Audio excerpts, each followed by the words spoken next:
Hello, my name is Marissa Sanchez, and my critical essay was over how social factors exemplify rape culture in the United States. In particular, I focused on how gender and social class affect a rape case, or especially if there's going to be a rape case at all.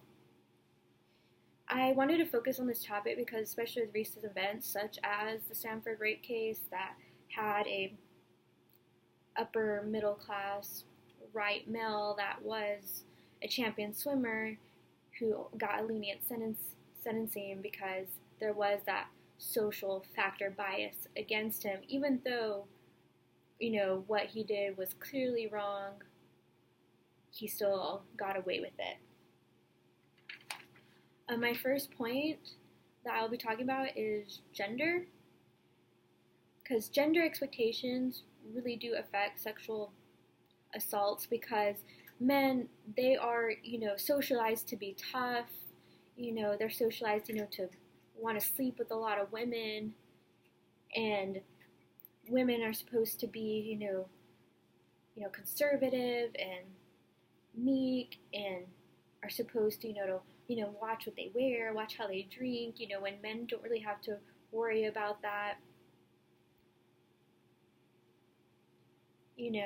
And I talked about victim blaming in particular because victim blaming, it overall affects, the reports of rapes, because many women do not report because they are afraid of getting blamed. They're afraid of, of social stigma. They're afraid that, their life, even though their life was already traumatized, that they're going to be traumatized further. And I also wrote about how social class also affects the outcome of sexual assault cases, like just as I referred to earlier, the Stanford rape case, because I actually had a study of how lawyers and prosecutors view sex offenders, and that they really play on the stereotype of what a sex offender is as this dirty old man down the street, or this deadbeat, this deadbeat guy just living on his parents' couch or something, because it's harder to prosecute a person who isn't a deadbeat because they don't fit the profile, such as Stanford rape case. This clean-cut white male who came from a prominent family, who grew up with money, and they talked about how literally it is easier to prosecute somebody who works at McDonald's than who works at Apple. And another alarming fact is your social class, a woman or man, or social class does affect their chances of getting sexually assaulted.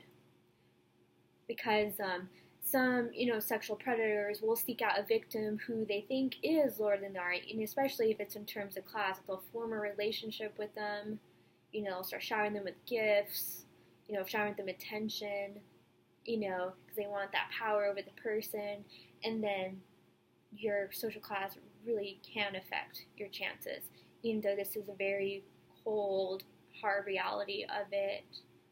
Those are the facts.